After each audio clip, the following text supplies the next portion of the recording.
I have spent 2 days in Saudi Arabia on an official tour. I've held several meetings. I have met senior Saudi government officials, including my counterpart, the Minister of Foreign Affairs, His Highness Faisal bin Farhan Al Saud. I've also met the Vice Minister for Labour, His Excellency Dr. Abdullah Nasser Abtain. I have also met and spent hours listening to Kenyans living and working in Saudi Arabia.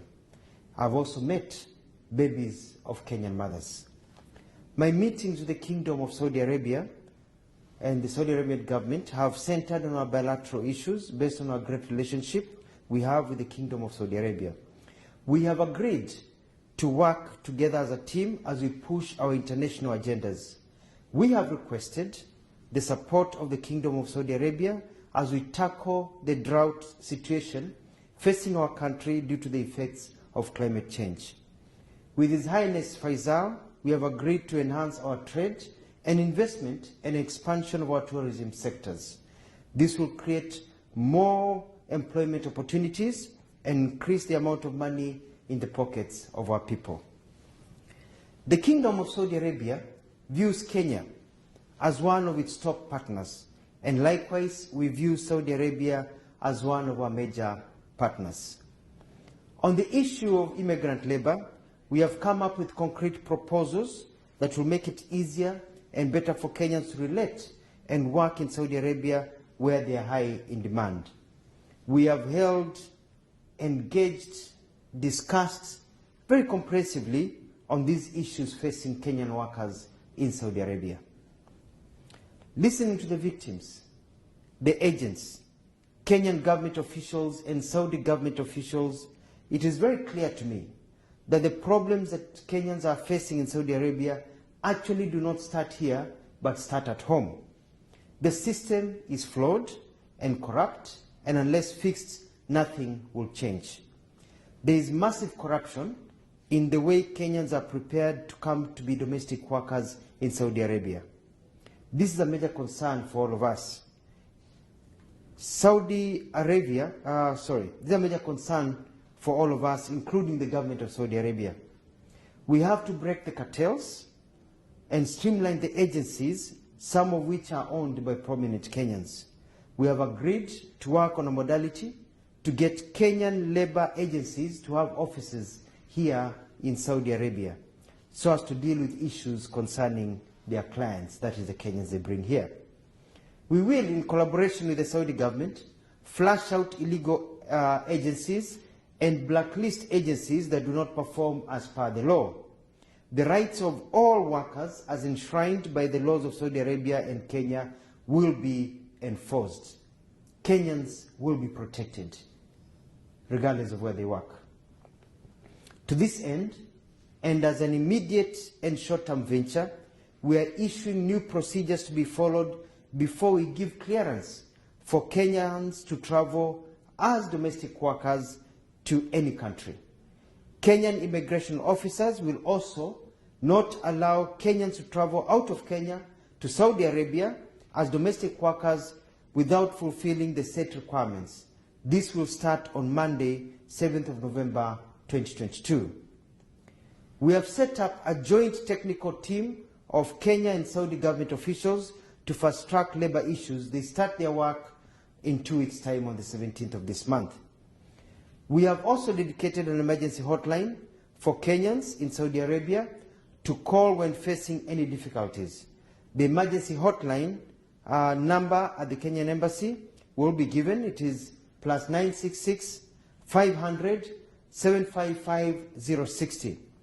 On receiving a call, we'll take prompt action, including but not limited to engaging the Saudi government for the assistance.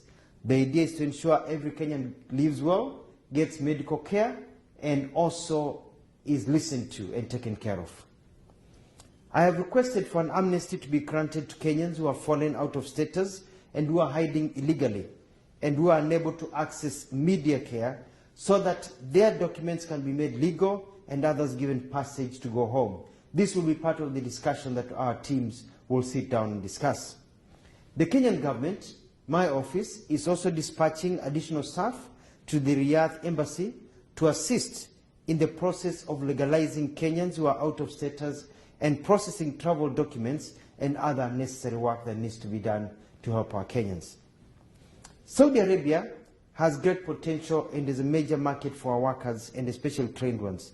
Kenyans here working, apart from the domestic ones, the other ones working in other areas, appear to be very happy. I've met many, they are happy, they are well paid, they are sitting pretty, and they're making a lot of money.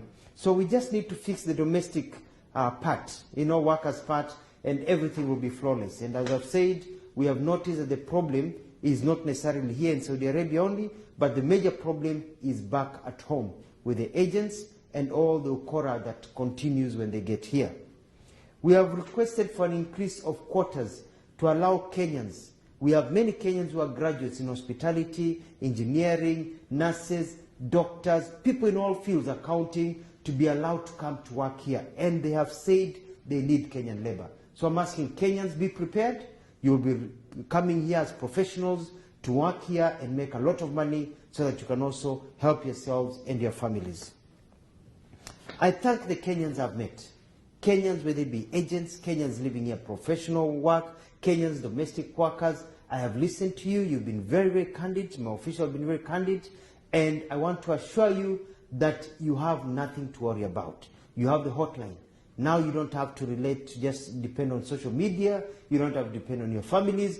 You can get your help directly from the Kenyan government.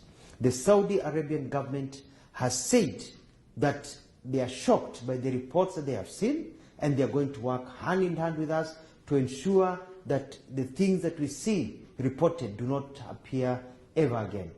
We have problems, yes, with the agents. We have problems also that face immigrants and diaspora when they go to different countries, but we can sort that out. And I'm glad the Saudi Arabian government is willing to help us be able to sort out all these problems that we are facing. I want to thank the Kingdom of Saudi Arabia for their candidates, for their candid and open bilateral discussions and their support. I thank them for according Kenyans this great opportunity to work, and I'm confident with the new engagement we will achieve much more.